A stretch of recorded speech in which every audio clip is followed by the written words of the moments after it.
Hello, everyone, and welcome to a brand new episode of that Star Trek podcast, your place for a detailed analysis and speculation of all things Trek. My name is Sean Ray, and I'm just wondering, do Andorians dream of electric blue sheep? Joining me today in the historic Cosmic Potato Studios, we have Rick. How's it going, sir? Greetings. We have Tom. How you doing? Kelpian flesh is just too high in cholesterol and stringy. And Scott's here as well. How's it going, sir? Terra Firma. And we have a very special guest on the line today, so I want to go ahead and bring him on. But since Scott's the one that kind of lined this up, I'm going to let him introduce him.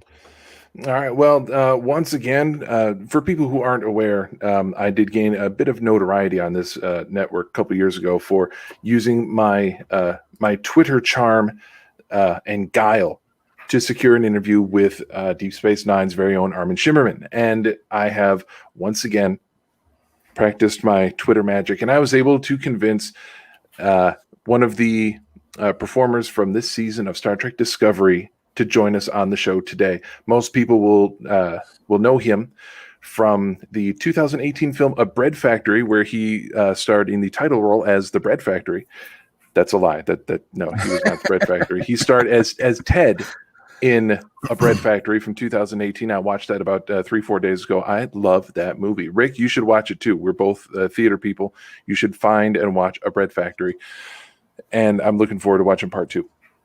But in all seriousness, while he was in that movie, people are going to know him from his recurring role as the Andorian Rin on Star Trek Discovery. This season, we have Noah.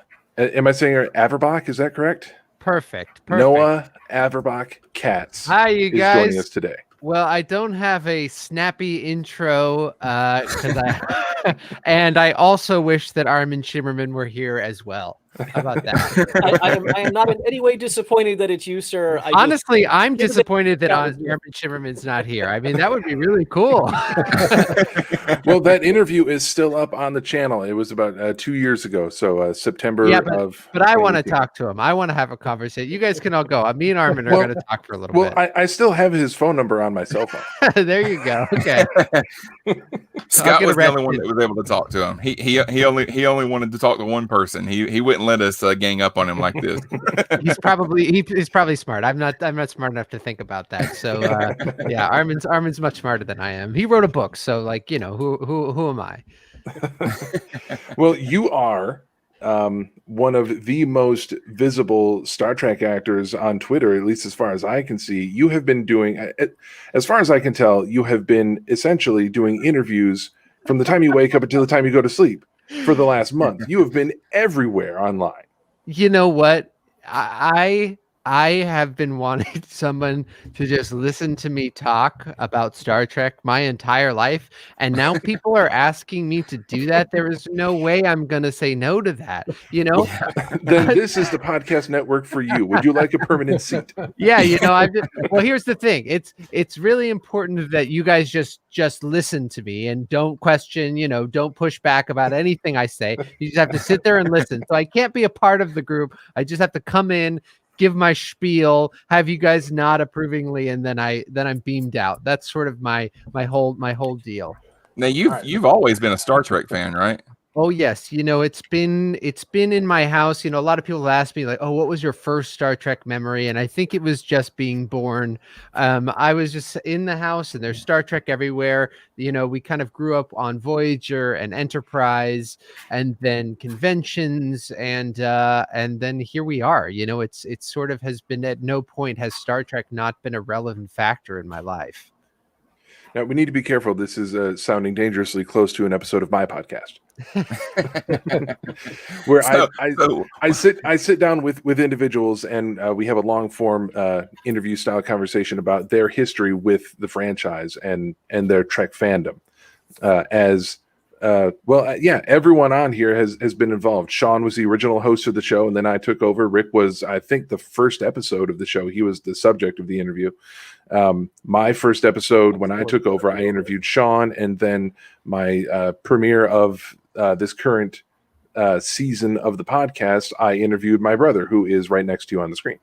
Well, I'll make sure not to talk about my relationship to Star Trek at all, so don't worry about it. No, Well, I- how about this? You can do that a little bit, unless you want to appear on that podcast, and then we can have a full conversation about it.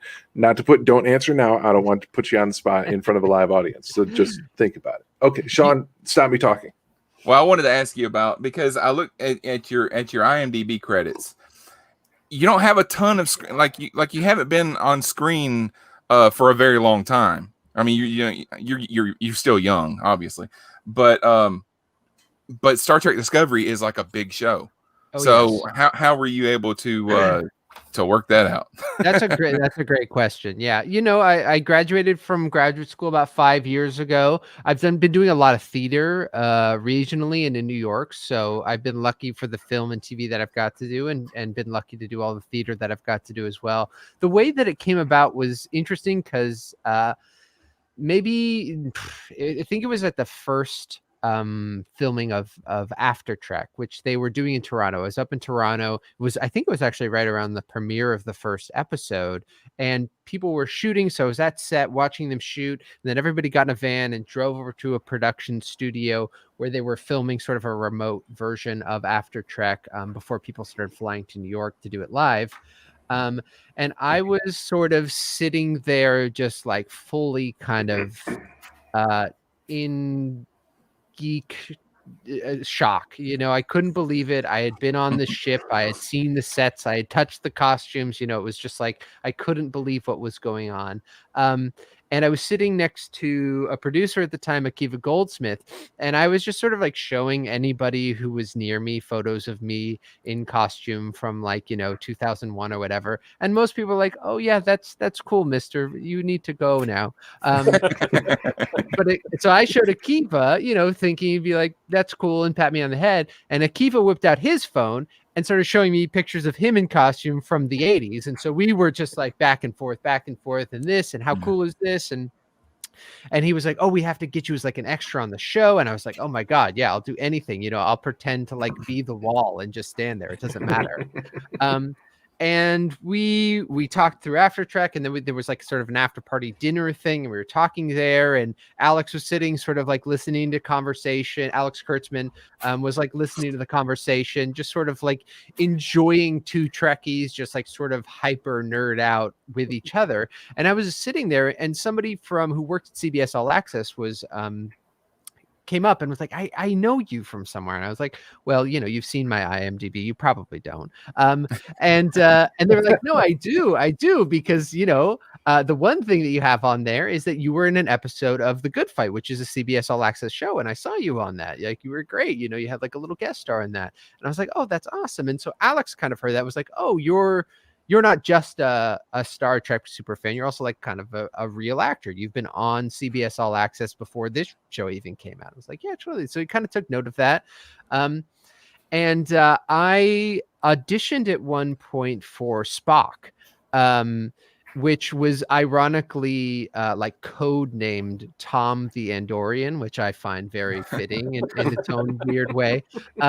And I was reading it and working on it. I was like, "Okay, this is not an Andorian. There's no way. This is absolutely a Vulcan, and I'm basically 99% sure this is Spock." And so, because of that, I think, and maybe it was my acting prowess, but really it's because I was like, I know this is a Vulcan, so I know how to play this.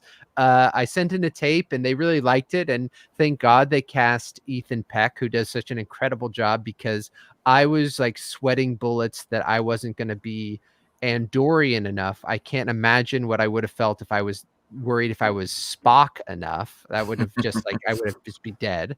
And they really liked the tape, and we'll keep thinking about it. And then eventually I was, for season 3, at the very beginning of season 3, I was up in Toronto with Mary while she was shooting, and they said, "Hey, something comes up." So I flew back to New York, auditioned there, and then the rest was just kind of history after that. And I was just like, "Oh, you're on the show now." So, okay, great. Yeah.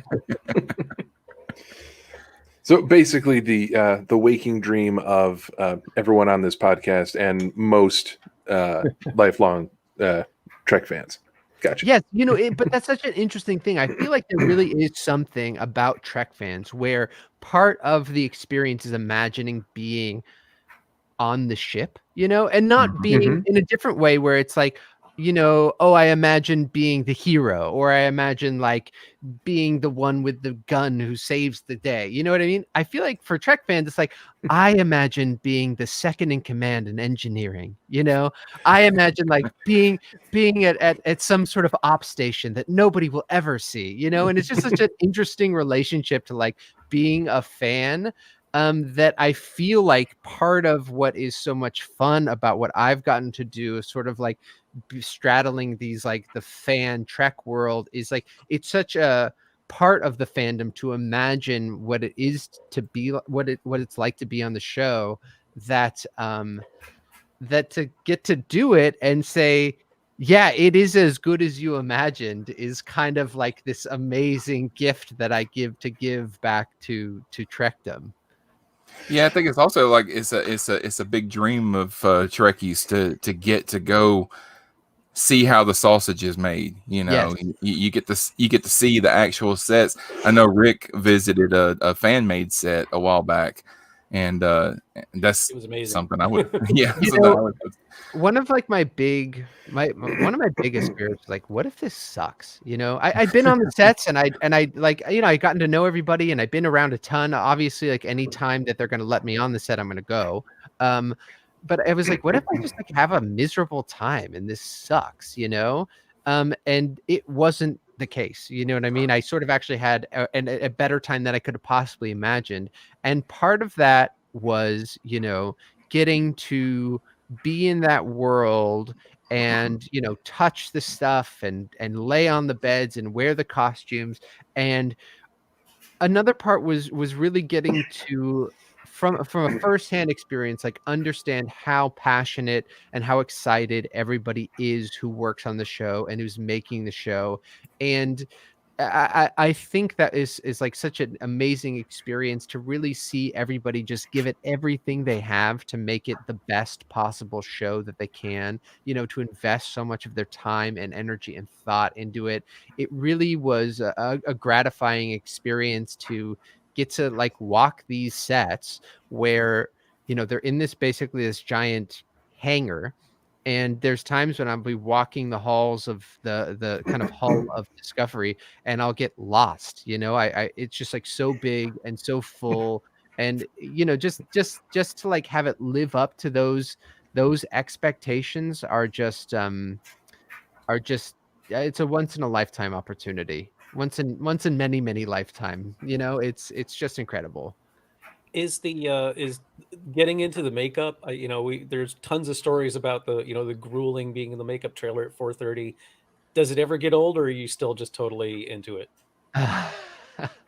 That's such a good question. It's a lot. That first episode was 5.5 hours in the chair. And each beard hair that I had in that first episode was individually glued on and then hand cut. So it's really a long process.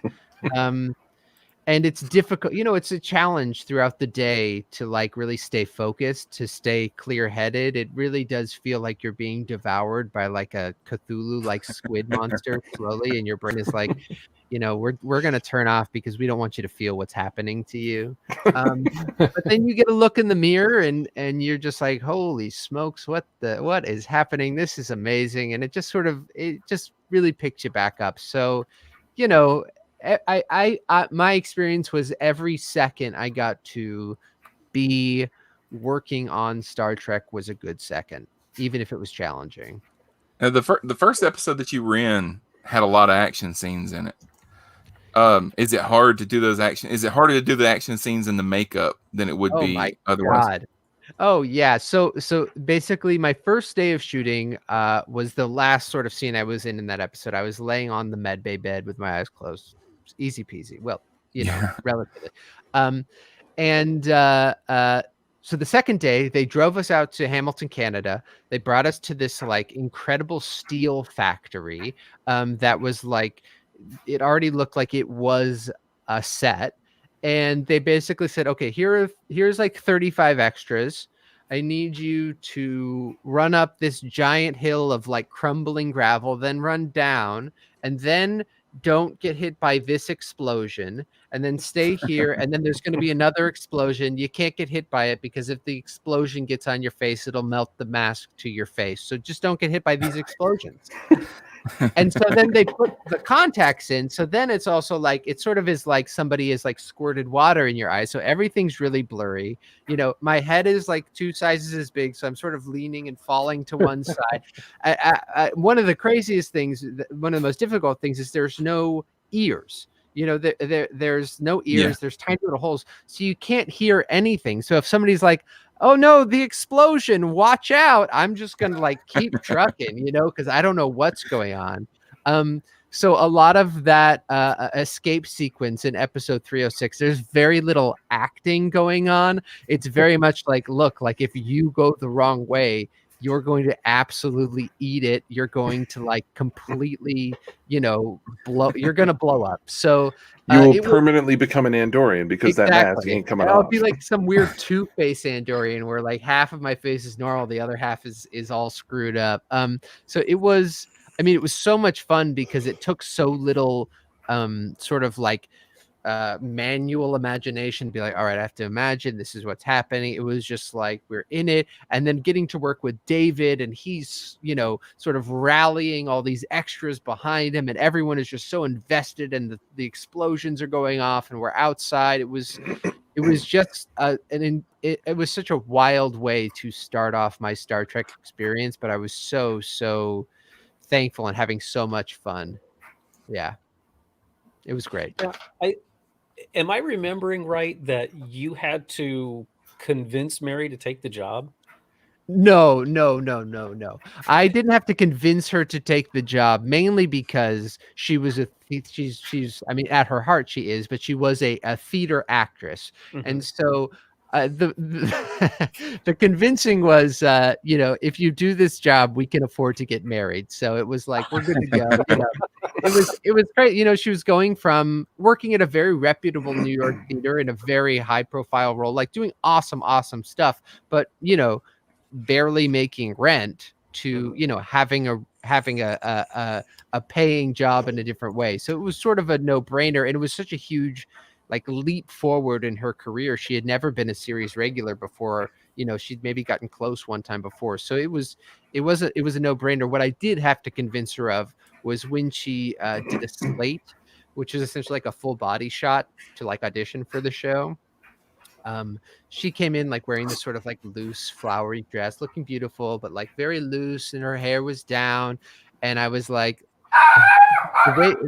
the way that she tells it, she was like, she said, I was like, absolutely not. You have to wear something like military and shoulders. I tell her, I was like, sweetie, you look so beautiful. I just have one tiny suggestion. Like, I just think this might help. So the truth is probably somewhere in between, but it was definitely like knowing that, you know, the number one thing about being on Star Trek is having shoulder pads, and so as long as I got those in, it was like, we're good. You're going to be fine.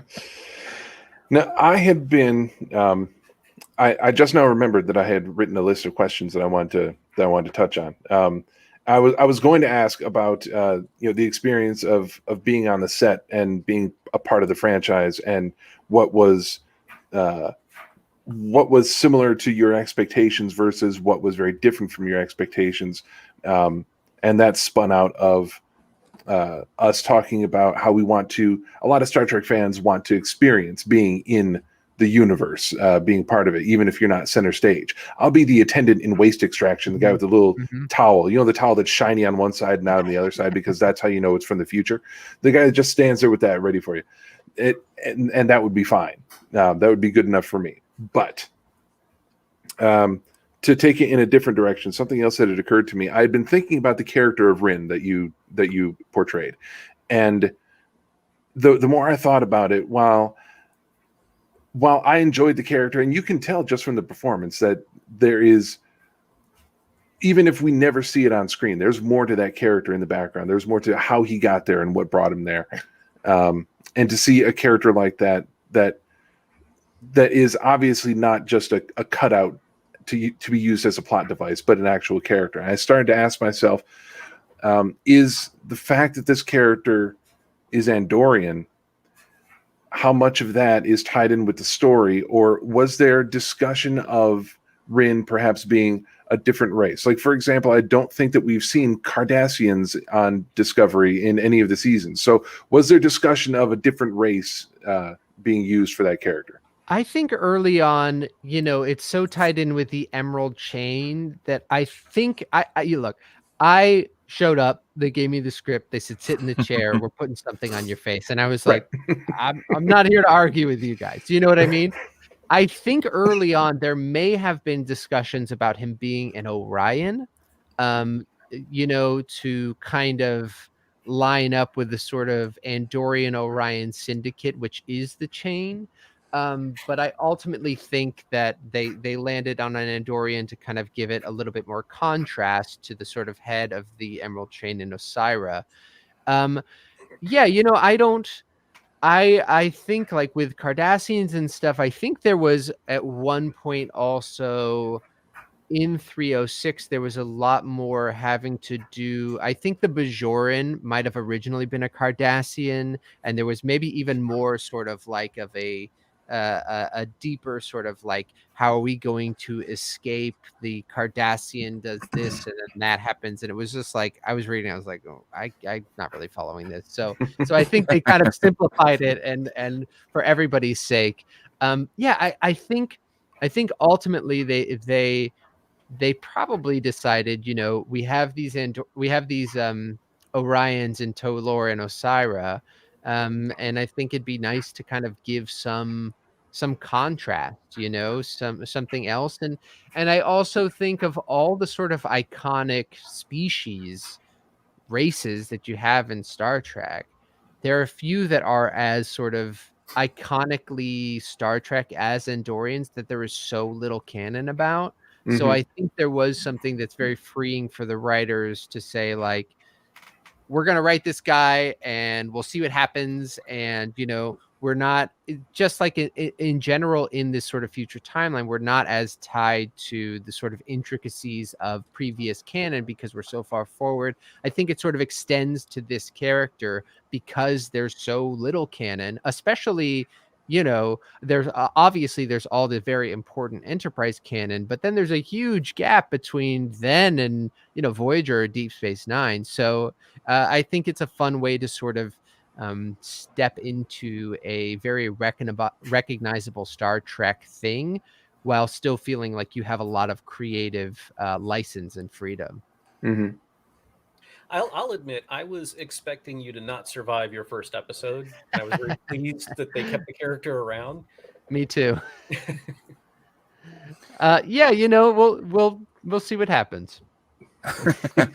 I know that a lot of times when growing up watching Star Trek, I like to think of all of the actors being like best friends when they're not on the show, and we get a lot of pictures. Like there's a famous picture going around of Patrick Stewart, Michael Dorn, Scott Bakula, and Brent Spiner like cooking dinner together and stuff like that. Yeah, but now you guys, you play D&D together when you're not on set, right?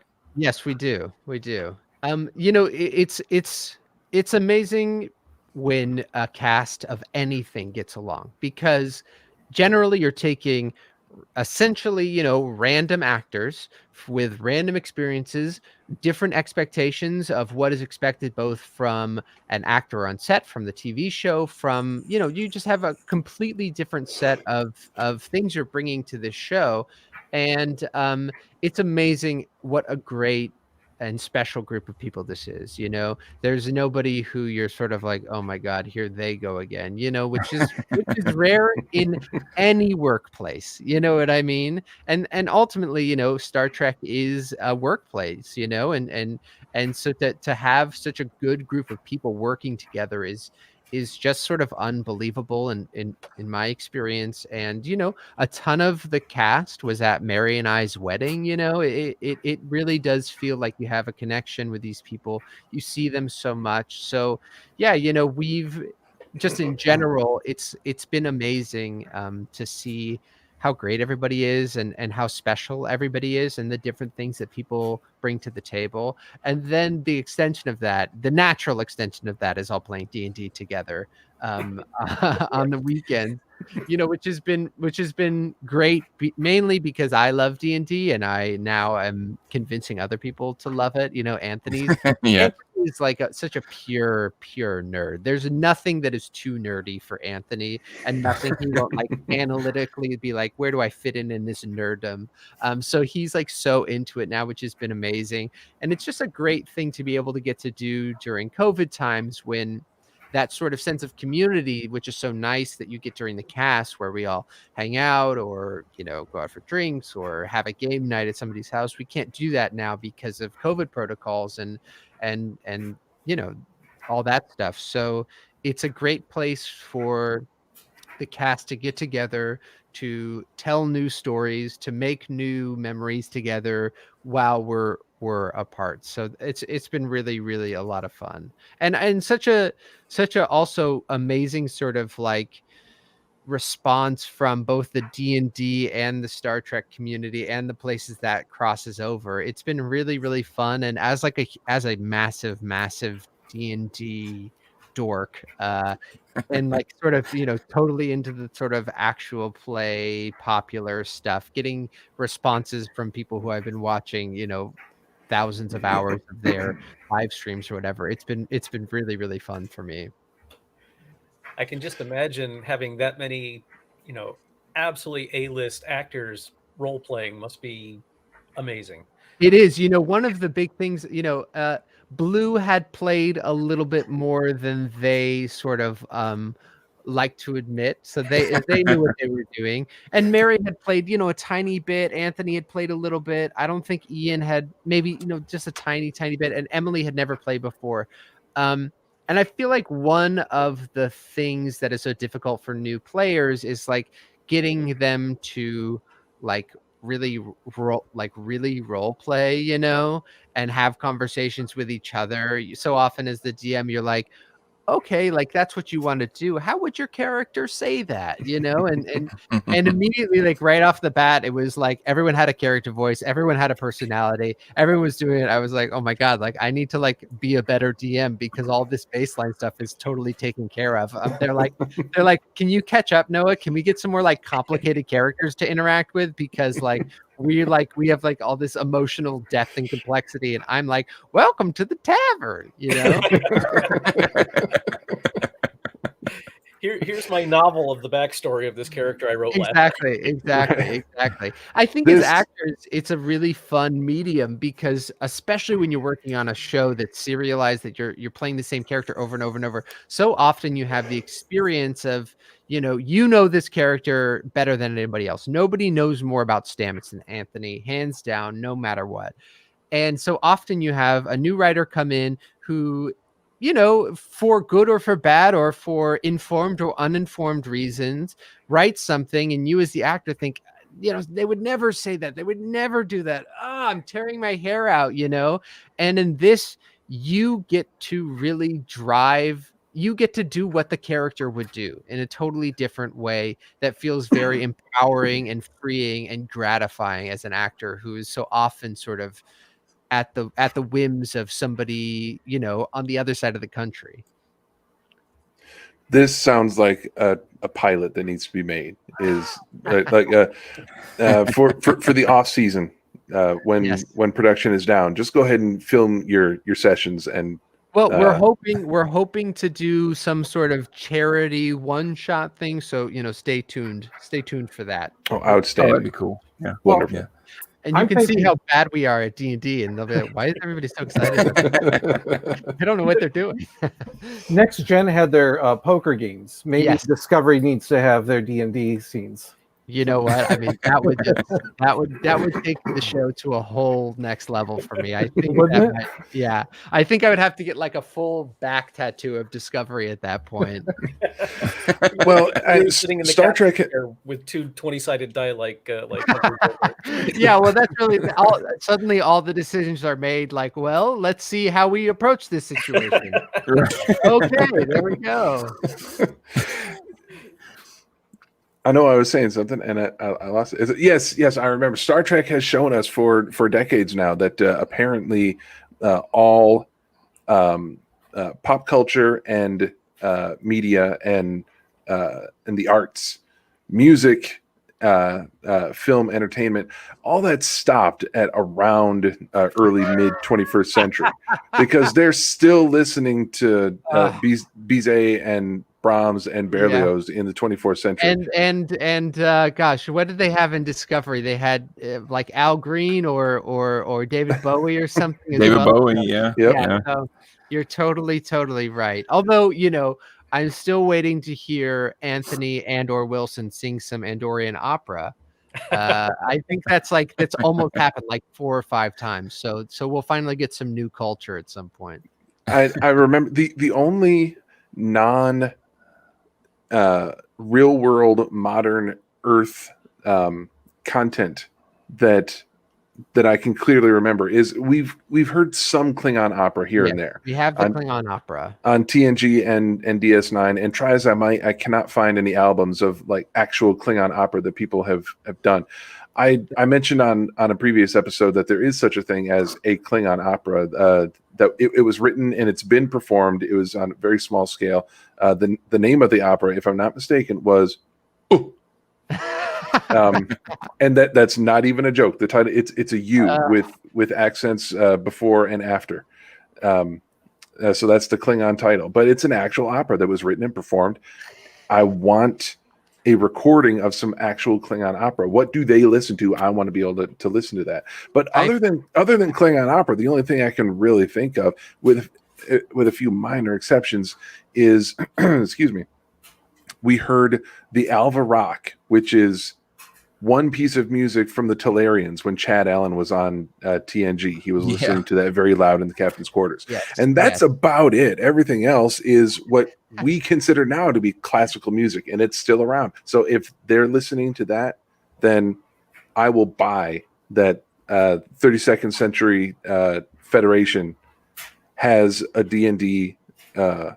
Why not, right? Why not? Yeah, well, it would probably be, as opposed to 5th edition, it'll be like 48th edition, but totally. Oh my god, that is so funny. That music he's listening to is so 90s, like like grunge.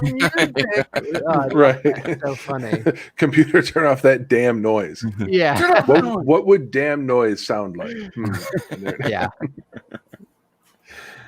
As my Alexa Echo tried to literally turn off that damn noise just now because I used the keyword. Oops.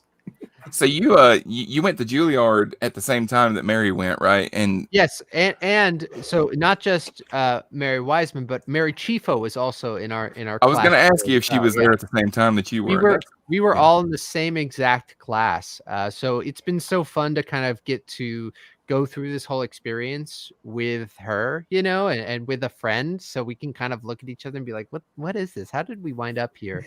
And one of the first people I reached out to when I knew I was going to do prosthetics was Chiefo, because I think she just does such a spectacular job in those prosthetics, and her prosthetics are extremely difficult as well. So I really got a lot of good advice about how to handle those, from an actor's perspective as well. She was really, really helpful.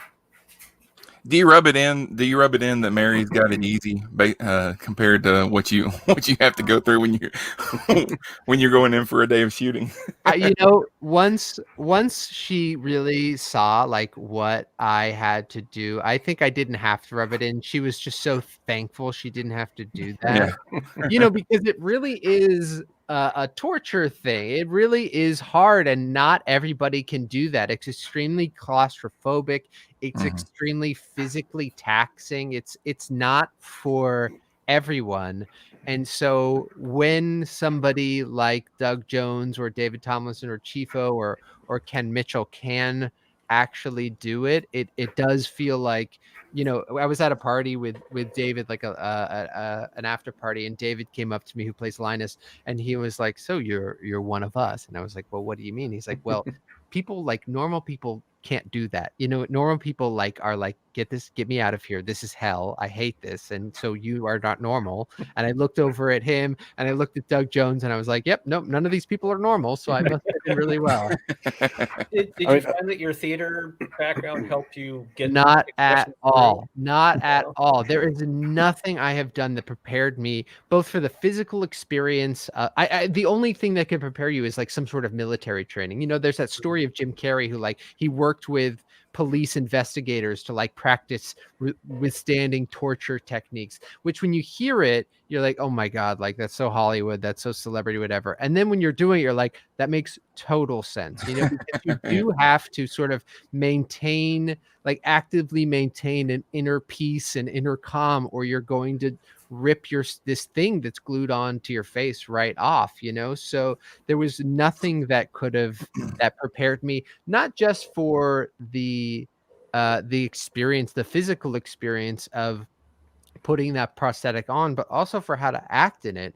You know, that is a very, very thick piece of rubber, and it doesn't respond to the very subtle facial cues you might make as an actor to tell story, you know, just like an eyebrow raise or, you know, a slight twinge of the side of the eyes. It's not as responsive. So you really have to find a different way while wearing that mask to convey story. So I that was a really interesting challenge that I had never encountered before, really, as an actor, because it's not just a lot of the time you're, you know, as a theater actor, you're using your body in a different way, but to kind of reach the far back row. But in film, it's so much on your face.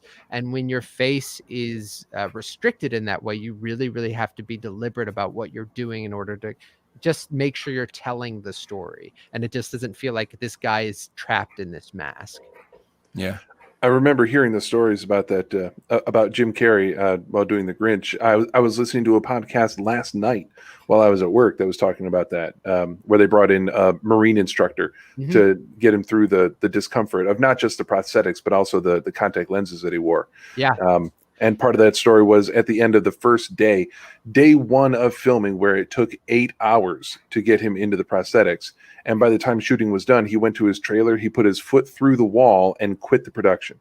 Yeah, I mean, it sounds so dramatic, it sounds over the top, but having done it, it makes total sense, especially if you're not somebody who is geared for that. You know, those contacts are so difficult. They're very, very thick. They're very obstructive. You can't really see anything. I mean, the contacts that Doug has in his eye, you know, I had relatively not normal for a prosthetic. They weren't insane.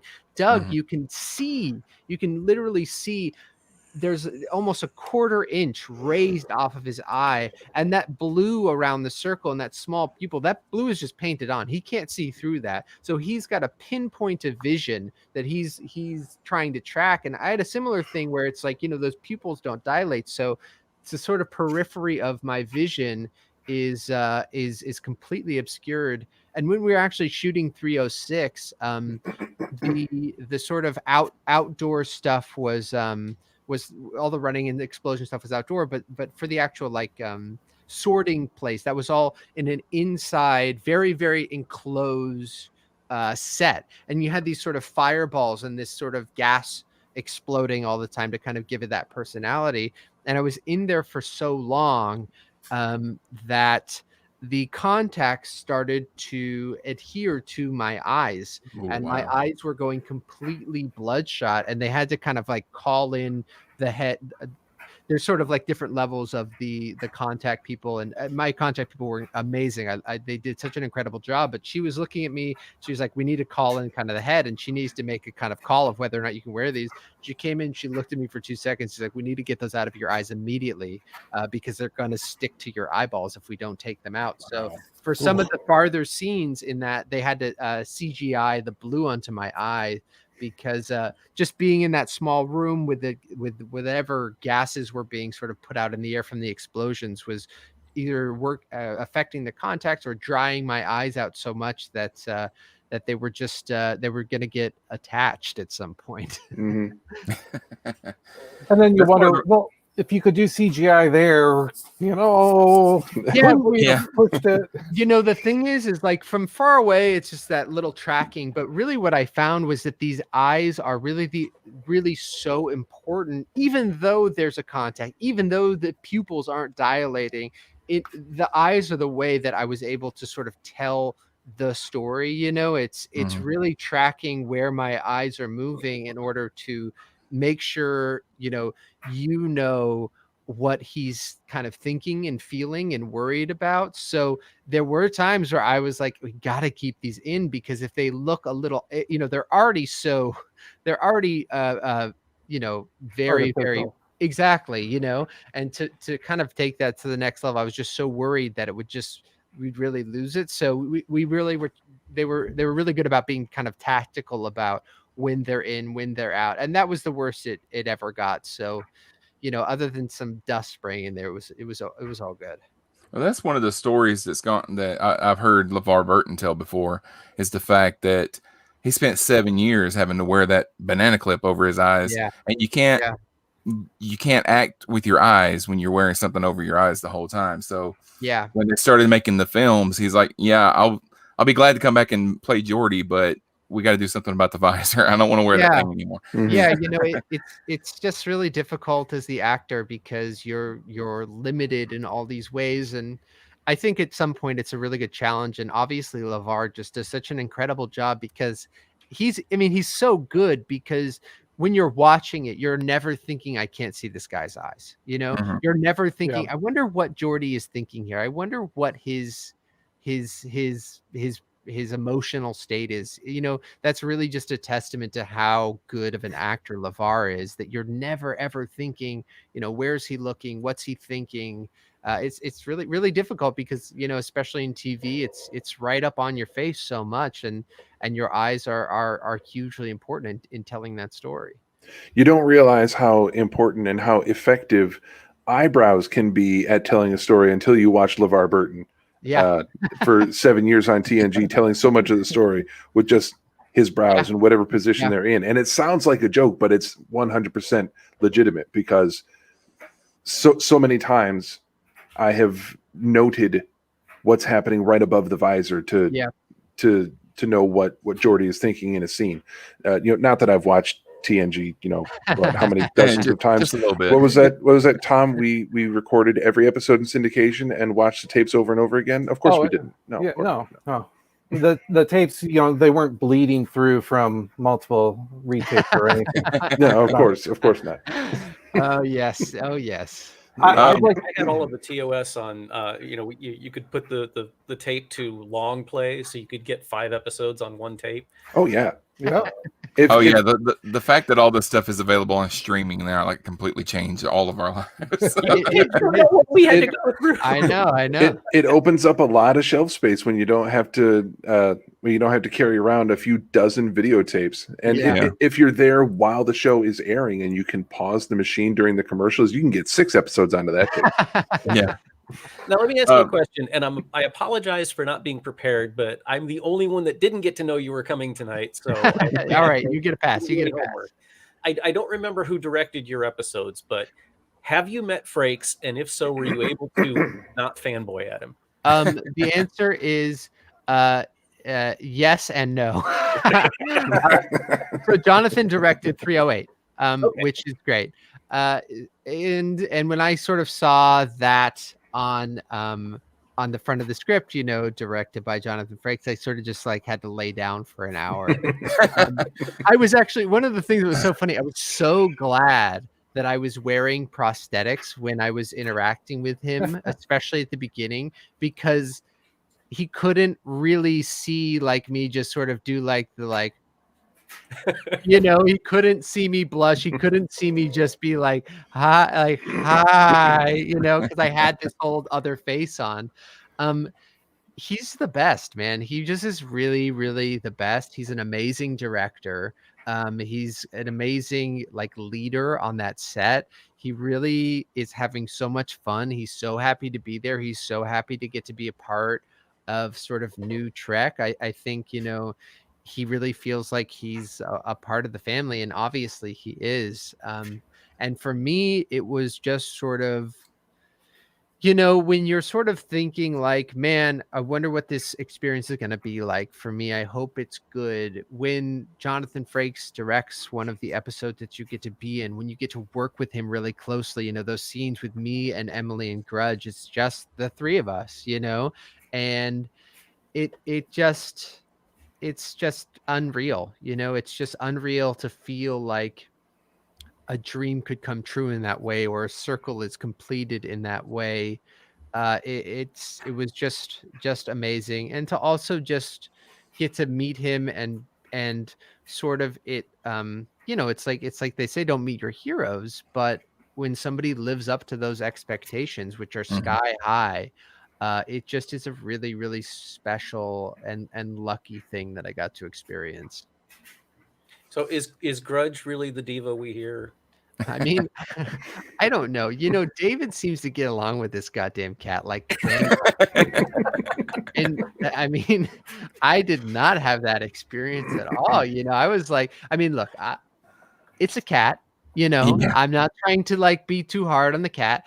And, my job in that episode in which we interacted was like, the cat jumps on my lap and we're getting shot and I'm shaking and I'm screaming and all this stuff. But in the original script, like the tone of that episode was like, I'm freaking out. Grudge hops on my lap and calms me down. And very early on, I looked at Jonathan. I was like, Jonathan, there's no way this is going to happen, because when that cat sort of jumped on my lap and I did the sort of like, Starship rumble, and it looked up at my face, it did not want to be there. My arms were literally sore from keeping this cat pinned on my chest so that I could, make the scene happen. And so I said, like, look, Jonathan, like, this is not happening. This cat is not going to like cutely lick my face or like have me calm down. This cat is going to kill me. So I sort of said, like, look, if I let go when we're going in for this shot, then this cat immediately runs away from me full speed, and I can like, get into it. And he's like, great, this is happening. We can't do a version where this cat is like, climbing on you like it did with Mary. They got along so well that she's like, it's climbing on his back and yada, yada. And meanwhile, like, the only way they got the shot where Grudge like jumps in my lap was somebody picked him up and then dropped him in my lap, and then it kind of ran away as quickly as it could. So yeah, it was a long day, and I was very, very lucky to both be wearing sort of a very thick leather costume and a very thick face protection, because my costume had all these sort of claw marks in it from where this cat was like, I'm quitting Star Trek. I hate it. We'll see those in the 4K version. Yeah, exactly. And my cat is asleep at the switch. This would be the perfect time for her to come in and jump on my lap and crawl up my chest like she always does while we're recording. But today she's taking a nap. Good. Rub it in. I want to be respectful of your time, so we won't keep you much longer. But I do want to ask you about that. You do a lot of work for the Insulin for All charity. I want to give you a chance to talk about Beat that. me to it. Thank you so much, you guys. Yeah, I well, of course, I got this incredible graphic, which is really where it all started. Where'd that come from? Yeah, I don't know. Some guy harassed me on the internet and said, "Here, take this. I don't want it." Nicely done. That I deserve it for being so blatant with my plug there.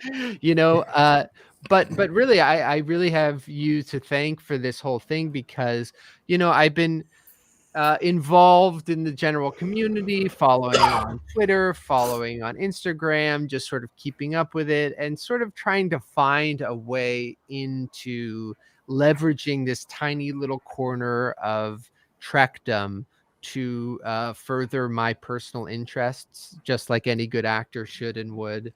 And I got this image and I thought, oh my God, this is perfect. This is like this looking at this image really is like what Trek is about. You know what I mean? It's like, go ahead.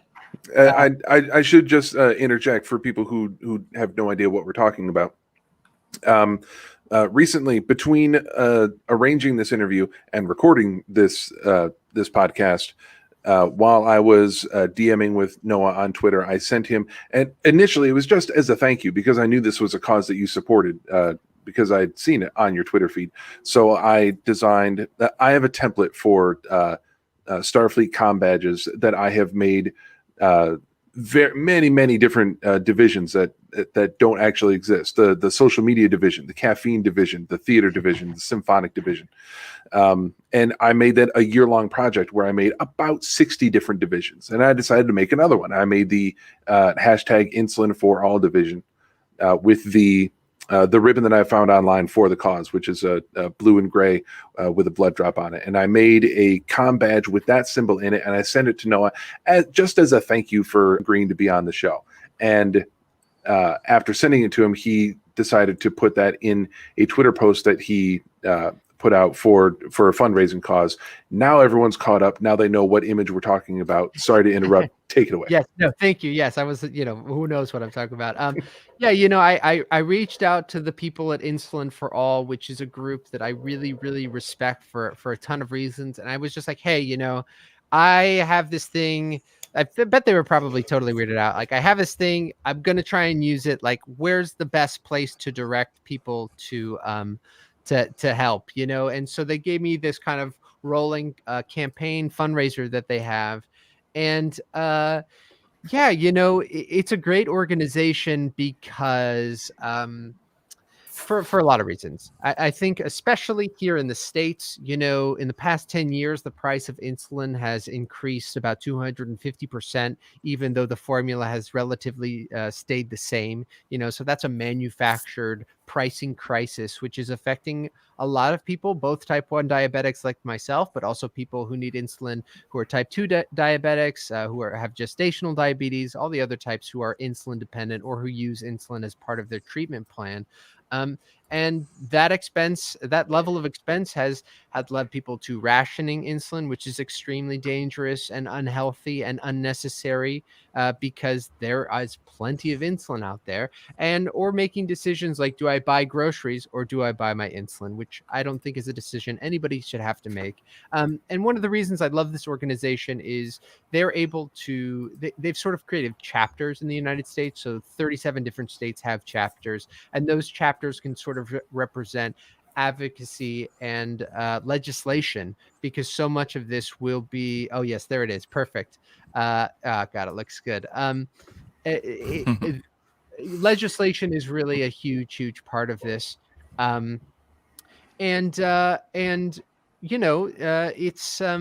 it's just an awesome cause, and the Trek community really showed up, and for a small organization like Insulin for All, which is so much volunteer run, one of the reasons they're so small as opposed to some of the larger sort of diabetes organizations, they don't take pharmaceutical money. And that allows them to push forward the idea of insulin for everyone, making it affordable and making it available. Whereas for some of the larger organizations, the focus is not on that, and they kind of aren't participating in that because they're taking the money of the companies who are benefiting from this price gouging crisis. Right. So for a small organization like Insulin for All, both for people who donated, that money is huge, but also for people who shared or interacted in whatever way, any kind of visibility helps them gain traction.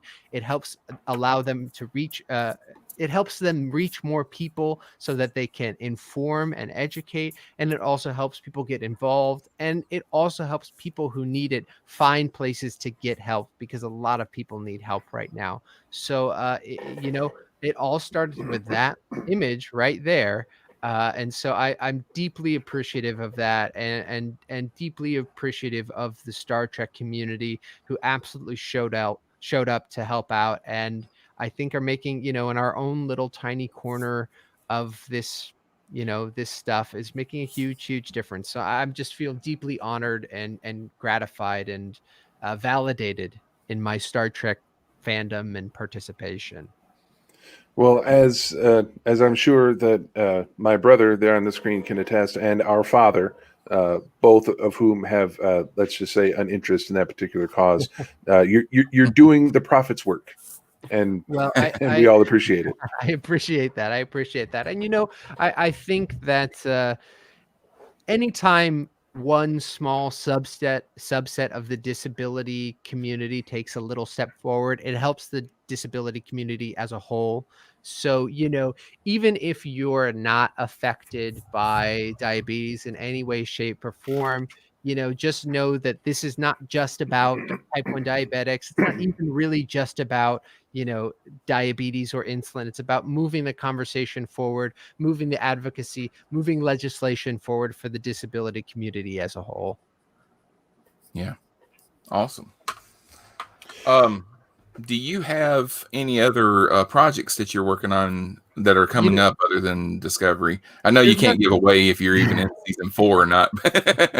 There's nothing too much happening right now. COVID's been pretty difficult in terms of all that stuff, but I also feel very lucky, in terms of my COVID situation. I know that a lot of people are having a much tougher time than I am, so I appreciate that.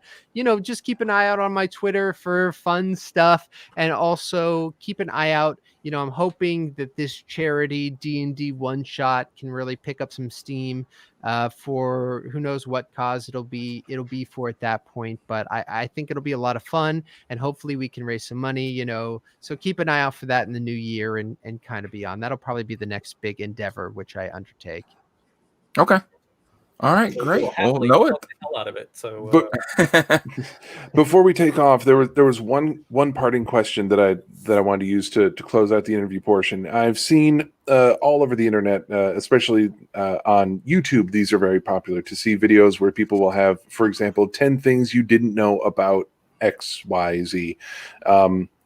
As a quick side plug for the What Culture Network, on their Trek Culture channel, they've done several videos of 10 things you didn't know about, and then they do the various ships about the Enterprise A, D, the Defiant, Voyager, and they recently did one 10 things you didn't know about the USS Discovery. So rather than making lists that they have constructed from various news articles and things that they've read, now we got someone on the inside. Noah, is there something that you can share that it's going to sound selfish, but something that you have not shared on previous interviews? Is there a secret? I don't think I've shared. It's not really a big secret. It's not a secret. It's more like a behind the scenes thing. Yeah, just a little cool tidbit about Discovery. It's really that I only think Trek, like deep Discovery and kind of Andorian fans will care about. But a lot of people are asking, why did I have gloves on the whole time? Why don't you see my blue hands? And the reason behind that, and this sort of ties into the diabetes thing too, is some of the actors, like Doug, he wears these thick prosthetic gloves, which are really difficult to get on and off. And I was really worried about wearing these gloves because at the time I was testing using finger sticks, like the little blood drop. So I get that little blood drop and do this. Yeah. And I was really worried if I had prosthetic gloves, I wouldn't be able to test my blood sugar with regularity because they're very, very difficult to get on and off. They don't just really slide on and off. So the costume and prosthetics team was kind enough to, instead of giving me blue hands or even, having to repaint blue on my hands over and over, they just let me put on these black gloves. So that is why Andorians continue. I don't know why they were wearing gloves in the first place, or if they were, but that is why Rin wears gloves and you don't see his hands. That's awesome. How's that? Yeah, how's that? I love it. That'll work. I love it. Although Boz has a nice theory as well, just assuming that they were cat handling gloves. Cat handling gloves. They certainly turned into that when he was like ready to kind of bite my hands off. Yeah, exactly. Hey, before you go, can you give us a drop where you just say, "Hey, this is Noah from Discovery, and you were listening to that Star Trek podcast." Hey, this is Noah from Star Trek Discovery, also known as Rin the Andorian. And wait, what am I supposed to say again? I forgot. You're listening to that Star Trek podcast. Yeah, that Star Trek. All right, hey, everybody out there. Yeah, whatever. I know you're watching. I'm going to try it again. Hey, everybody out there. This is Noah from Star Trek Discovery. You know me as Rin the Andorian, and you are listening to that Star Trek podcast. Engage. That's awesome. That's awesome. All right. Thank you very much for being here. I appreciate it very much. Thank you guys, and thank you again so much for that graphic. It really all started with you, so I really just can't tell you how appreciative I am of that. It really was a catalyst for a really, really exciting and special moment for me. So thank you so much. It was a privilege, and if I can ever help that way again, you know how to find me. All right, fantastic. It's a deal. Great to meet you, Noah. All right, you guys. Thanks so much for having me. I'll be in touch. All right. All right. Thank you. Bye-bye. Live long. Bye. Cool. Did I do it again? That was cool. I think I did it again. Did what? Hold on, he was still on. Okay. You did what again? We're still live. Yeah. I just are we gonna talk about the show now? yeah, we're gonna talk about the show. I need to take a brief intermission. Okay. Yeah, I should probably get more coffee if we're going to do that. So, all right. So, everyone watching, we hope you enjoyed the interview. That was a whole lot of fun. And if anyone wants to hear an episode of the Prime Direction with Noah, then let him know on Twitter that he should be on the show, because I'll be making a soft pitch for that probably in the next day or two. In the meantime, it sounds like me and Rick are going to duck away for a minute, but we'll be back with Sean. I'm just going to go ahead and take over hosting here for about 5 seconds, if you don't mind. We'll be back momentarily to begin our review of Terra Firma Part 2. Are you going to start a new recording, or are we just going to go? No, we're just going to keep going with this one. All right. Be right back. So Tom, I'll just sit here and talk to you until I get back. Okay. So I had this banner up while he was talking. Hold on. And the little traveling marquee on the bottom. yeah, and I didn't realize that I had his name spelled wrong, because I had it with a because his middle name ends with an H, and I had it with a K. And Scott sent me a message. He said, "Hey, you got it spelled." That's why I took it down. So if you're watching the video, that's why the banner disappeared halfway through, because his name was spelled wrong, and I was embarrassed. Well, he didn't notice it either. So well, he probably did. He was probably just too classy to say anything. So everyone else got to my questions. I wanted to ask about his experience, since the only real Andorian you have in canon is Jeffrey Combs in Enterprise. I mean, pretty much the only one with any significant contributions. So yeah, Susie Plaxton played an Andorian, but also on Enterprise. The Andorians, now I know they were on the original series. I don't ever remember seeing them do much in the Next Generation or Deep Space Nine or any of that. So most of what I know of the Andorians comes from Enterprise. Yeah. So, and I'm drawing a blank. It's been a long time since I saw it, but I wanted to say that the one in TOS wasn't even a real Andorian, wasn't it? Revealed at the end that he was a spy. Yeah, maybe. Journey to Babel. That's a Rick question. I don't really remember. Yeah. But you did just see him every once in a while. I know. Yeah, they were always like in the background in the movies and stuff like that. I'm looking at Memory Alpha, and just about every time they show an Andorian, the antenna is in a different place on their head. Yeah, and on Enterprise they moved. On Enterprise they would move around and stuff, and I started to ask him, because the Ren's antenna are cut off, right? And they look like they've been burned so that they won't grow back. But I started asking him about that, but he may not even know. Are the antenna going to grow back? And I'm like, I don't know. Yeah. Well, I have to say, Noah seemed to have a much. Boy, this could sound bad in relation to other Trek actors, but Noah seemed to have a much better grasp of the character and the canon and the stories and the background than a lot of other actors seem to have. Not the main characters, they know their stuff, but a lot of times you get some of those special guests who are on for just the thing, and it's like, yeah, I'm playing some dude, and he's got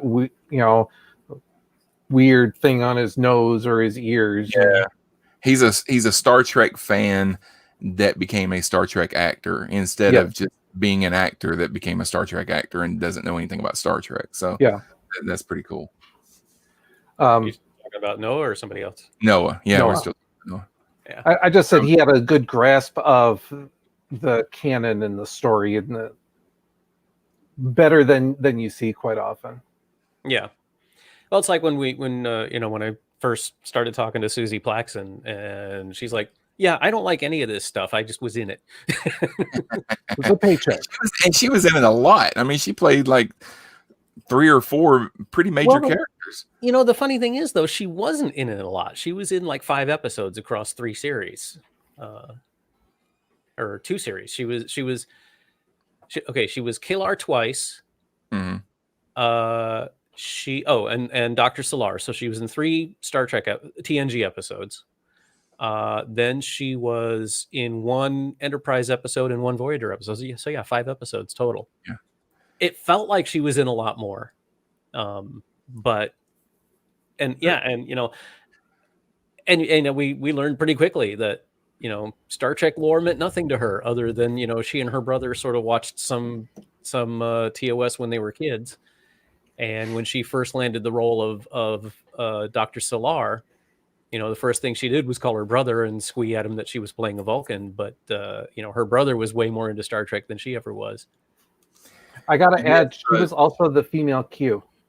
Yeah, in Voyager. That was her Voyager episode. Oh, yeah, and Sharonda, yes, the Andorian antenna are supposed to grow back, but as I said, I think Ren's antenna have been burned when he was being held prisoner, so they shouldn't grow back. I was saying I started to ask him about that, but he probably doesn't even know if they're going to grow back or not. It's just I don't know what the combination is. I don't. But So, yeah, I was kind of ranting to the audience and to Tom that I can't believe I misspelled his name on the damn banner. I tried 3 different ways to send you a message about that. Yeah, and that's why I took it down when I finally saw your message. I took it down. So Also, Tara spelled with 2 R's. Yeah, I was going to point that out. what is wrong with me today? Hold on. Okay, I want to go nerdy for a moment with the Andorians. No, that's not allowed here. Yeah, I know, it never happens. So while Rick and Scott stepped away, I mentioned to Sean that I was looking at Memory Alpha, and every time you see the Andorians, their antenna are in a different location. They go from the sides to the front, and now with Rin, his are in the front, but with the big ridges on the forehead that you haven't seen before. I'm waiting for the explanation that, just like with Romulan head ridges, that those are the ones from the south. Yeah, they're all regional. Yeah, lots of planets have a north. I was just gonna say that.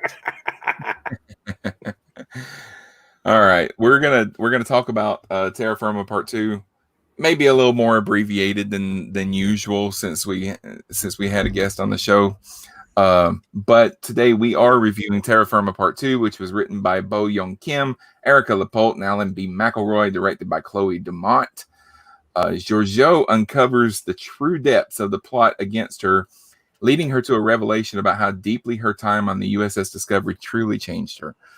So I like this episode more than it seemed like last week they were still going for that mirror universe kind of tongue-in-cheek kind of feel, and this one seemed a lot more serious, like they were really taking the mirror universe seriously this time.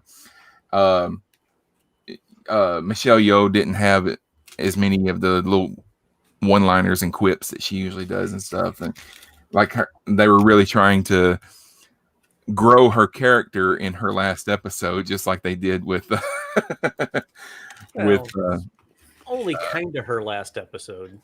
Her last episode on Discovery that we know of. But anyway, but yeah, I did enjoy this episode. I've got a little bit of a problem with one of the aspects of the ending. I'll get to it when we get there. But Rick, what do you think? Shockingly, I loved this episode.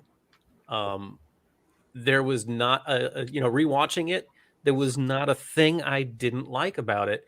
And I think I've figured out that I only don't like Mirror Universe episodes when they put people from one in the other. Because like looking back on it, Mirror Mirror doesn't really count because that's where it all started. And that was, I think we talked about this last time about how, TOS was almost an anthology show. Each episode was was just a little self-contained science fiction story with a message. And Mirror Mirror was never meant to be anything other than what it was.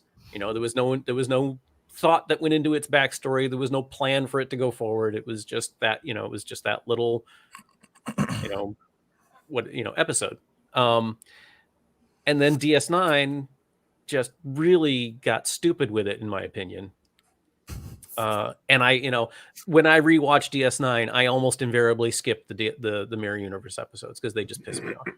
There are two that I will routinely skip. The one with Mirror Baral that comes to the Prime Universe, I usually skip that one, and I can't even remember the name of what I think is.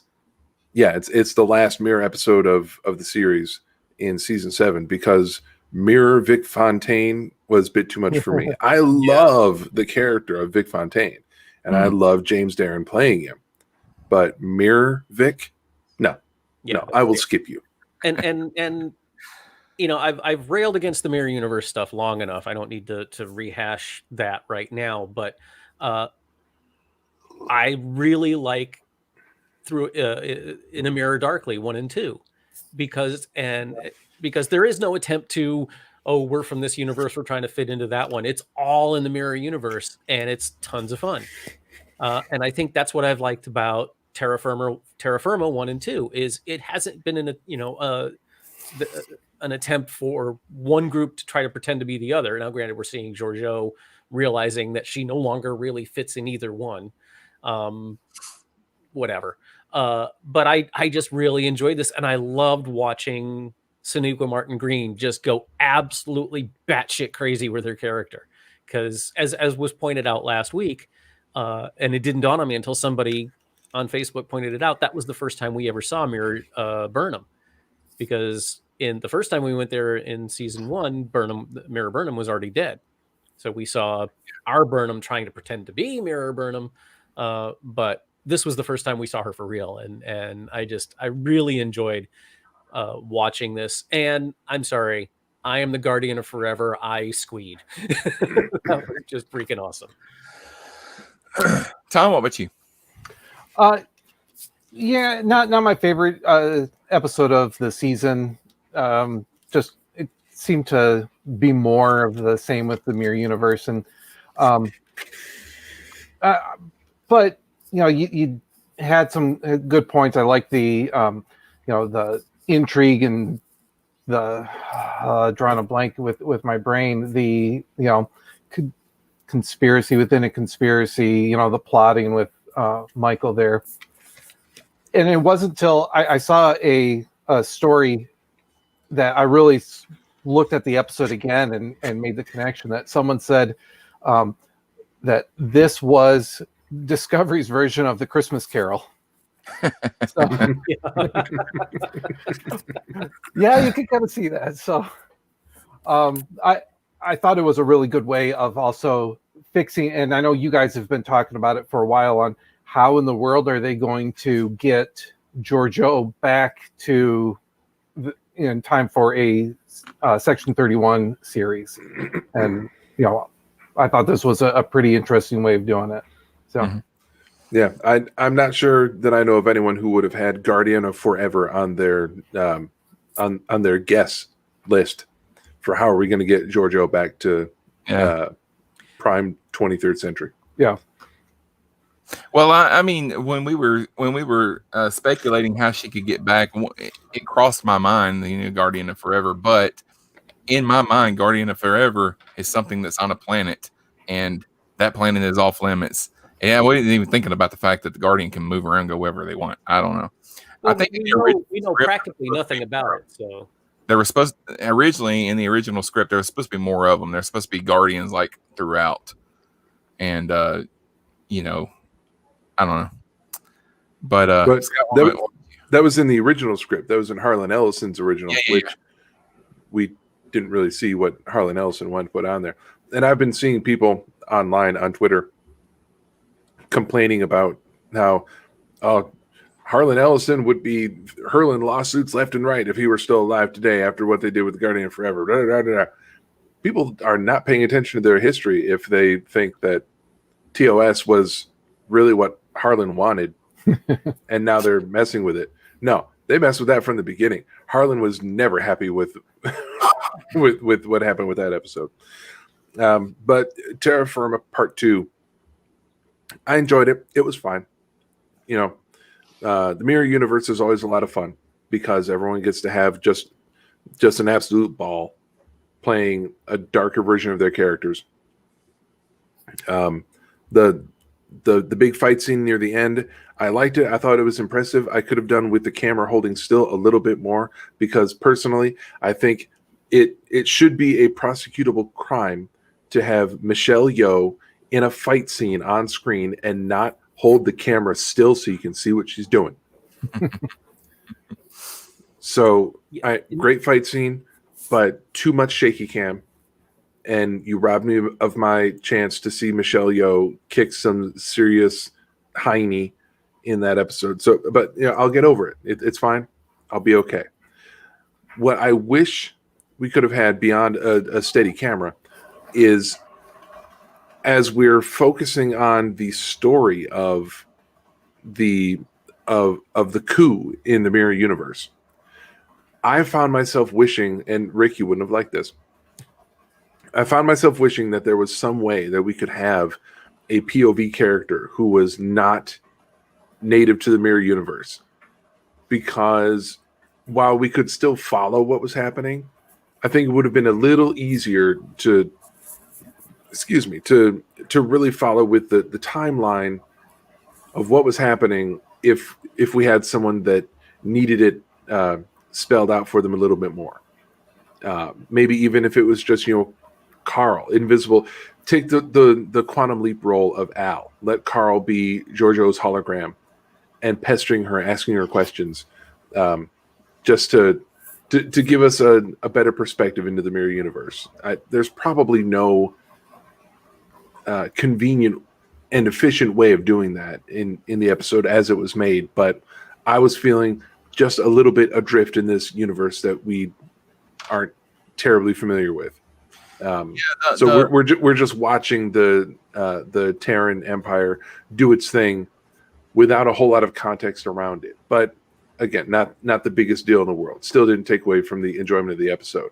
Now, 50% of my anticipation was for Carl to be the Guardian. The other 50% was for Carl to be a Q. And unfortunately, I didn't get around to watching this episode until Friday.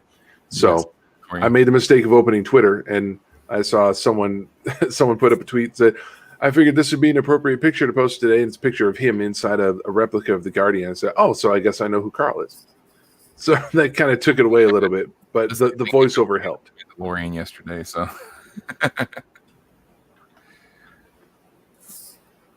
Mandalorian was great. And that's what I was saying. The ending got ruined before I got to watch the episode. I just want to say, just for the record, that I fought so hard to not spoil Mandalorian because I wanted to squee all over the internet. But I didn't. I behaved myself. All right, so let's talk a little bit about we're talking all around it. So let's go ahead and talk about the fact that Carl turns out to be the Guardian of I am the Guardian of Forever. The fact that they used the original voice from the TOS episode was genius. Yes. That was so awesome. And the whole idea, so he sent Giorgio back, but the way that they explained it was that the reason that he's like in a human form and he's sending her through like just a doorway instead of the gateway is because during the temporal wars he had to go into hiding because people would try to use him to travel through time. And originally he was like, you know, go ahead, go through the gateway and just don't change anything. You know, because that's the way he was in the original episode. He was like, you know, many such journeys like this are possible. Let me be your guide, all this kind of stuff. So he's had to move around, which made sense to me. I was like, okay, that makes sense. He's had to move around. He's been hiding, and he has to be in another form so that people don't recognize him and stuff. The only thing that just this itch in the back of my head just kept saying, we went to the 33rd century so that we don't have to rely on these things from TOS anymore. Why, this could have been something else. We could have made this anything, but not that I hated it. I mean, I love the fact I got the same fanboy feels when I heard the voice and everything else. Just something in the back of my head was like, I wish it had been something else. Okay. I think that if it had been something else, then we might have been saying, well, how many time traveling things are there going to be in one universe? You know, I think it's kind of a damned if you do, damned if you don't situation. I have said many times, I'm finding that I really don't mind being pandered to. And I think they did this well enough that it didn't feel like fan service, even though there are some people bitching about it out there. Yeah, this is a brilliant comment. Thanks for that. Sorry, Dax. I'll never eat again. And that is not a fake Star Trek fan name. That's an actual name. Yeah. Oh, okay. I liked it being the Guardian. I would have been fine with it being a Q also. There's been a lot of talk about, you know, would a Q show up in Discovery, and I think this is kind of taking the show back towards some of the more fantastical elements of old Trek, which I think has been kind of lacking in Discovery. It's been much more bleak, much more gritty, much more real, if you will, which is fine. But there hasn't been quite as much of the whimsy of original Trek. We haven't seen any omnipotent beings or nigh omnipotent beings or giant green hands. Yeah, there's been an almost slavish attention to making this, BSG-esque kind of realism. And while that's fine, I think that sometimes old Trek went a little too far afield with the silliness sometimes. But I think there's a balance, and I think this is kind of moving things a little back towards that balance. God damn it. That was just so perfectly timed the first time when Noah was talking, and I said, and then we heard the dog before. So. Now I will say I do want to point out. So I was wrong last week about one thing, and I was right last week about one thing. I said that I didn't think that it was going to be Q, and I didn't think it was going to be the Guardian. So I was wrong about that. However, I did say that they kept hammering that the two universes had diverged. And I thought that Georgiou would have been fine if the mirror universe had been closer to our universe. And so he says, I keep wanting to call him Brass because that's what's the guy's name that's playing the Guardian? It's Paul Guilfoyle, who played Captain Brass on CSI. Brass on CSI, yeah. I loved CSI. So he said he's sending her. He's not sending her to the Terran universe. He says, and I went back and listened to it. He says, I'm sending you to a place where the two haven't diverged. He didn't say. So what he said, because I just watched it this afternoon, specifically for this line, because of where you're going with this. And this is one of the things that's pissing me off, not about the show, but the discussion. He said, I'm sending you back to a time when when the Prime Universe and the Mirror Universe are more aligned. Yeah, but he They're didn't usually say I'm aligned. sending you back to before TOS. He just says I'm sending you back to sometime before the last 500 years, because that's when they started to diverge according to. Okay. This is okay. This is where we're having a difference of opinion here, and I don't know where the hell this came from. And this is all over the internet. This isn't just you. Somewhere in the last month, people have gotten the idea that the Mirror Universe and the Prime Universe were one at some point, and then they diverged. No, one has that's not what I'm said saying. That's not what I'm saying. they're The Mirror diverged. Universe and the Prime Universe were closer to each other. Yeah. And at one point they started to move away, because that's exactly what Kovic said. And so he said sometime the last time that somebody crossed over was about 500 years ago. So that's about the time. When I say diverge, I just mean move away from each other. Yeah, but a Not the lot of same people universe. are saying that it's when was the Mirror Universe created? What caused the split? No. There's never been a split. Sorry, I misunderstood what you were saying, and this is No, I'm just one just of those. saying. Go ahead. What even in TOS, even in Mirror, Scotty was saying that the barrier between the two universes was getting to the point where they'd never be able to punch through again. And that's another thing that DS9 kind of pissed me off with, because it was like, all right, what happened to that? Unless it does this, which Critical advancements of plot technology. exactly. So, and Kovic says, the universes have gotten so far apart that no one can get, no one's come through in half a millennium. No, the point that I was trying to make was that he says he's sending her back to a time before they started to move away from each other, but he didn't specifically say I'm sending you back to where you came from, or back to the time that Discovery came from. He didn't say he was sending her back to a time before they started to diverge. He just said, I'm sending you back to a time when the Mirror Universe and the Prime Universe are aligned, which it doesn't necessarily tell us I'm sending you back to the time just before you came into the future. He didn't say I'm sending you back to the 23rd century about a week after the wormhole sent Discovery to this century. Although that's probably what's going to happen. She's probably going to be sent back to near the time when Discovery disappeared, so she can then reconnect with Ash and rejoin Section 31 in the 23rd century, and they'll probably set the series there. Unless they decide to make it a series that takes place between TOS and Next Generation, which is a time period that hasn't really gotten a whole lot of attention. They've already established that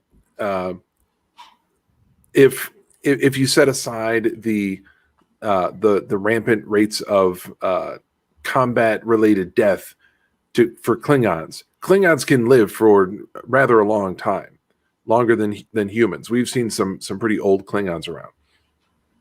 I can't remember where the examples were, but I know we've seen some. Angkor and Koloth were all about 150. Thank you. That's what it was.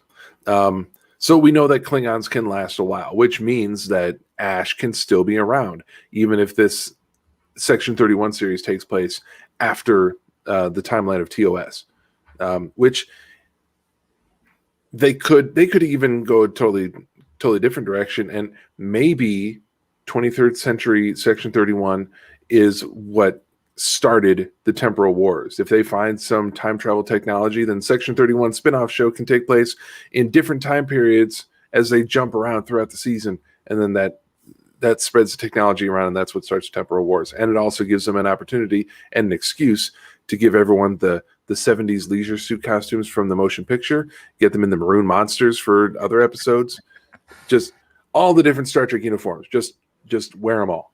I really think that it would be cool if he sent her back, and when she gets back, it's been like 25 or 30 years. Then there's enough time to where they can make a big deal about the fact that Discovery's been gone for this amount of time, and now you're back and you don't look any different and all this kind of stuff. And now Ash is older, and since he is a Klingon, they don't have to make him up to be a whole lot older, but make him up to be noticeably older. And now he's like in charge. of Section 31 because it's been that long, and I think that would be a cool way to go. But I'm still not sure. Now, being a fan of Section 31, unlike Rick, I like stories that show us a bit more of the formation of the of that division or that department, and give us a little bit more background and see how they work. But it still feels weird to know that in the 23rd century, Section 31, which existed, knowingly employed a biological Klingon. He was a Klingon. He looked human, but that was a Klingon in Starfleet, in their most covert, nasty, underhanded intelligence organization. It just seems a little weird. I'm not going to say it can't happen. I'm not going to say that it ruins my childhood and that it destroys Trek, and I'm going to go and hitch my wagon to whatever his name is, like Robert Burnett, whoever he is on Twitter, that after this latest episode, he literally said, "This is my suicide note," because now Trek is lost forever. I'm not going to go hitch my wagon to him, but I just think it's weird that a Klingon is helping to run Section 31. That's it. a Klingon that was in a covert operation against the Federation in season 1 and killed Culber to do it. But I do want to, and I know I'm poking the bear here, but Carl responds to Burnham when she says, "Who are you?" This is from last episode. He says, "Who are you?" He says, no, this is from this episode. I'm sorry. He says, "I am the Guardian of Forever." In the last episode, she said, "Who are you?" And he just said, I'm Carl. But when we met the Guardian of Forever back in TOS, he says, I am both and neither. I am my own beginning and my own ending. And in this one, he says, "I'm Carl." Well, he's in hiding. I know. And he's having fun.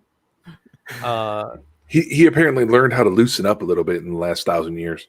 Yeah. The And millions also, of years before that, he wasn't able to loosen up or, change the playback speed. But in the 1,000 years since the TOS, he could. So, And in TOS, people would show up and he would just say, "Hey, come on in, go back in time." And now you've got to go through with like the safety on first so he can test you. And then you can go through. Well, he just got fed up after all those Gallifreyans and Daleks started running back and forth through him willy-nilly. And he's like, "You know what?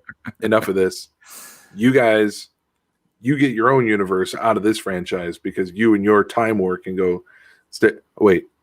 Time War, Temporal War. Okay, I'm back now.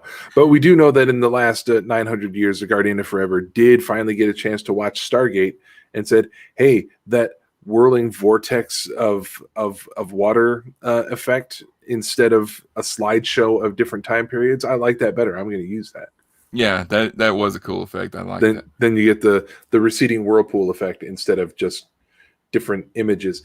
And I've often wondered if, I haven't often wondered, but lately in the past couple of days, I've wondered if they made his Guardian form that we were familiar with, instead of having images of different time periods in different places flashing across the event horizon like we saw in TOS, they changed that to that whirlpool effect. And I wonder if it's because some people remembered what the Iconian gateways looked like in TNG and DS9 and said, "That looks a little bit too similar. We should change that visual." So people don't start cooking up theory, which I've already cooked up theories that the Guardian of Forever is a remnant of the Iconian Empire.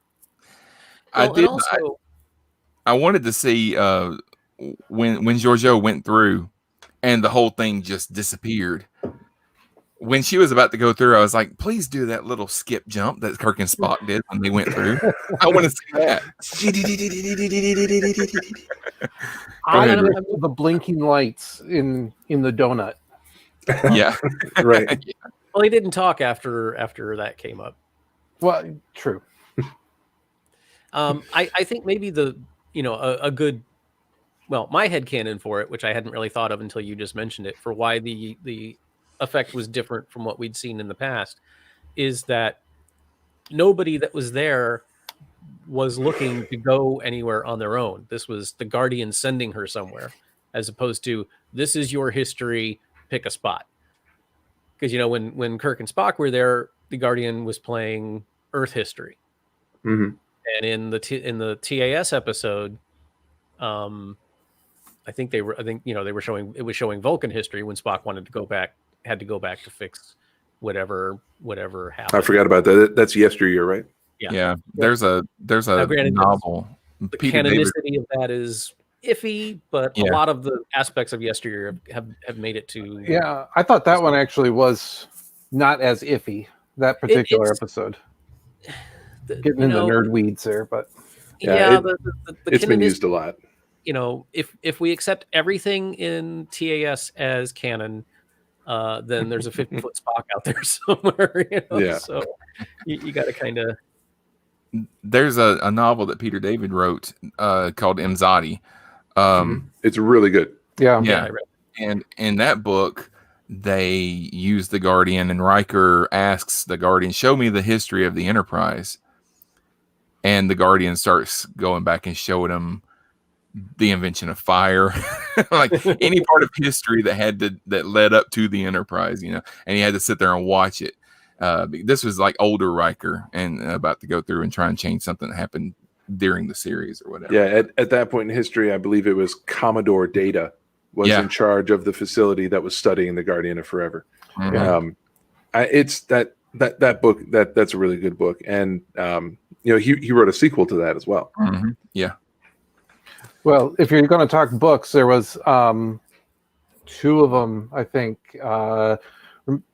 with Spock's son from his son Czar, back to the TOS episode with the Sarah Beth, yeah, Mary thank you. Hartley. Yeah. Yeah. Time All for Our yesterday and all our yesterdays. Yeah. So, and in that, his son Czar was able to mind meld with the Guardian and actually had a dialogue and was able to get like a freeze frame in the Guardian for where he wanted to go. He, was got a lot more control, and they pulled in some of that Harlan Ellison's original concept for the Guardians when spoilers of a 20-30-year-old novel that had the 7-foot tall or taller Guardian alien entities that came through. So Yeah. good bugs. So Yeah. Did Yeah, y'all catch? It's been used in several books and comics. Mhm. I mean, the writers love going back to the Guardian of Forever. Mhm. Did y'all catch the other TOS throwback in the episode? Probably, but The Tantalus field. Giorgio had the Tantalus field. That's what she was watching Burnham on. I was right. Yep. looking for that, and I was wondering if that's what she was doing, but It had the teardrop shaped button on it. That was the main thing. The main giveaway was, the button that oh hell, what was her name? Mira? No. Romaine? No. Kirk's woman in Mirror Mirror.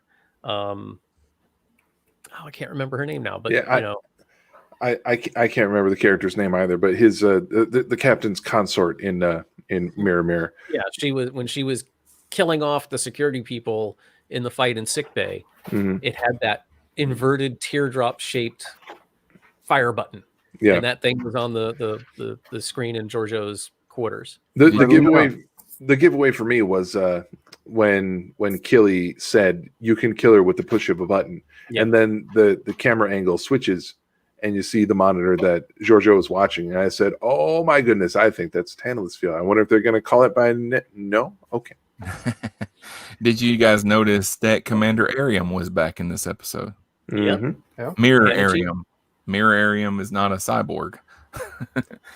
Mirror Arium until she got shot in the freaking head. Yeah, right in the forehead.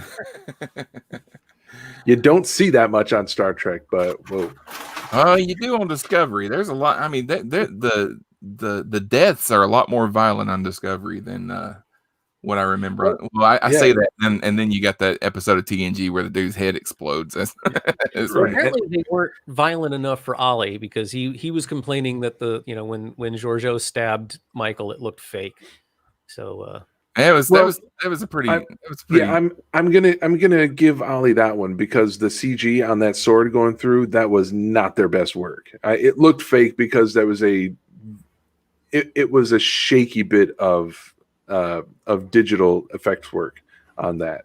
Not that it wasn't bloody enough or that it looks fake because it's got like the fake blood and stuff. No, it was bad CG of the sword going through the body. I think that's what he was complaining about, and I agree with him there. I just think maybe they should just kill the actors, just actually stab them and then Method acting. Or we could maybe realize that what we're hoping for is just to do a little better with the digital effects there, Mr. Clever Rejoinder. Well, I just I give them a little bit of a pass this season because they did most of these digital effects from their houses. I didn't think it was a problem. I thought it was fine. So yeah. It was quick. It happened and it was done and it wasn't an issue, but it's one of those things that if it gets brought up, then you end up talking about it for longer than it actually spent on screen. So I grant him that point, but it's not like it detracted from my enjoyment of the episode. No, and it just gave me another excuse to fuck with Ollie. There you go, Tom.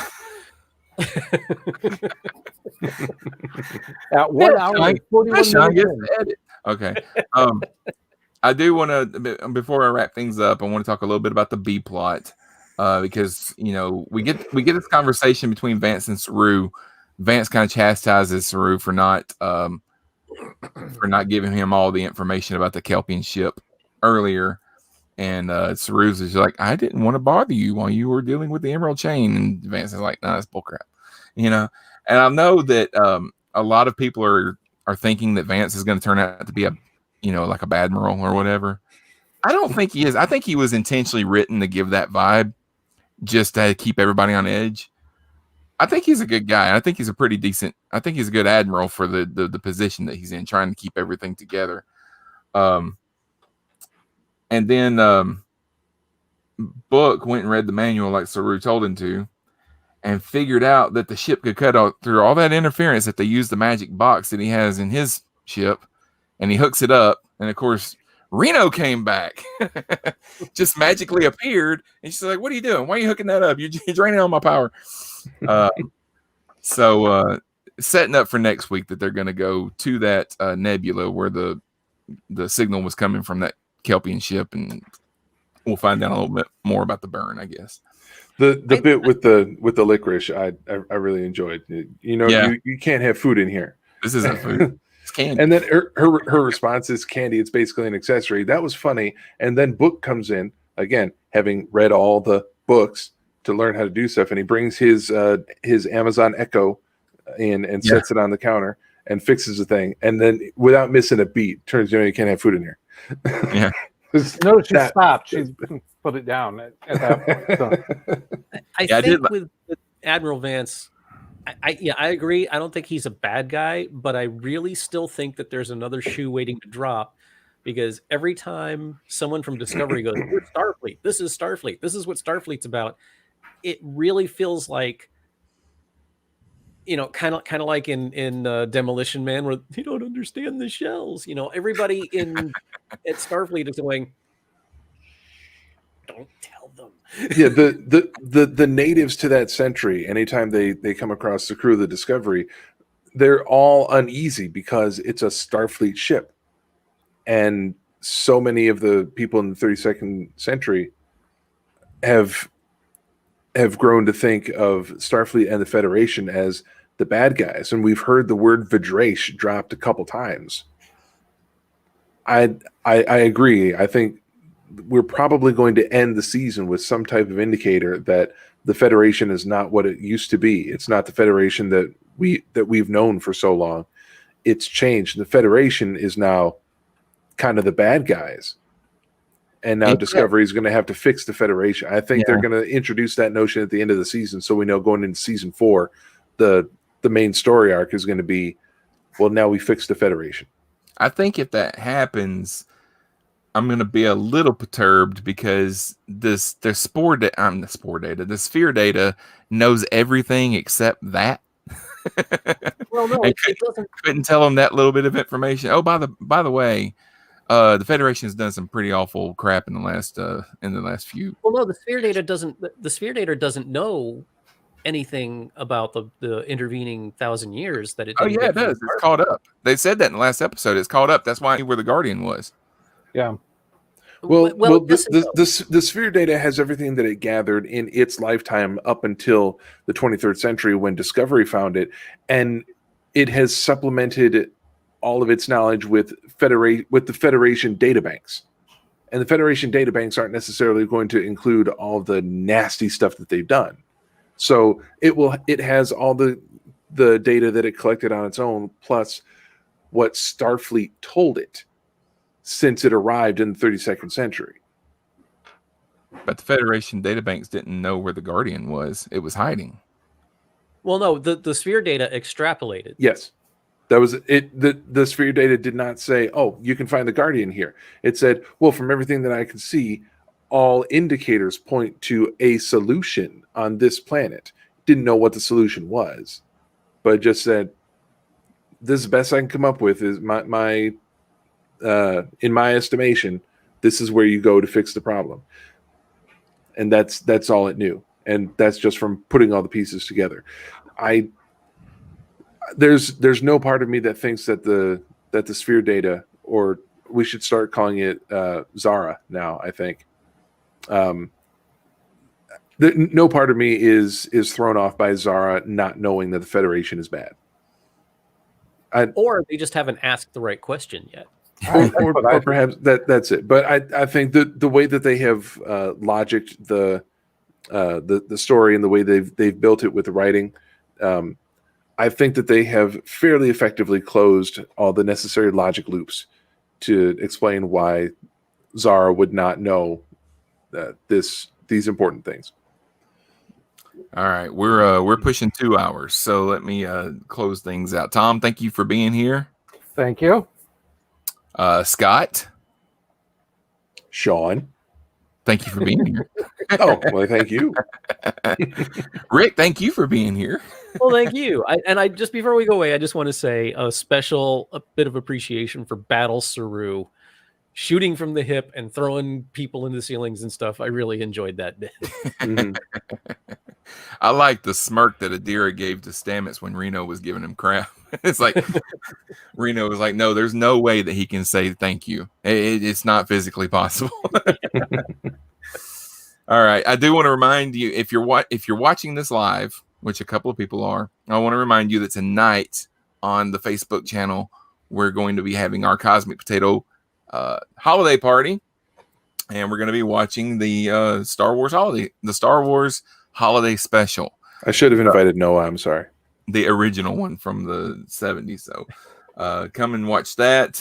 You'll be able to watch it in real time. You'll have to, it actually won't be on Facebook. I will put a link on Facebook that you can follow to Scener. That's where we're going to be watching it. But I will be recording it and I will be posting it to YouTube tomorrow. So that'll be the next edition of our 12 Days of Christmas series. And I've got 4 hours to start drinking in preparation. Yeah. I've got to go. I've got 4 hours to go do a little bit of Christmas shopping before we do that. So, all right, that's going to pretty much do it for this week. I want to thank Noah once again for being here. I don't know if he's listening, but if he is, thank you. And everybody have a very safe and Merry Christmas. And make sure that you join us again next week on that Star Trek podcast when we'll be talking about episode 11, which is titled The Citadel. Until then, many such journeys are possible. Let me be your gateway.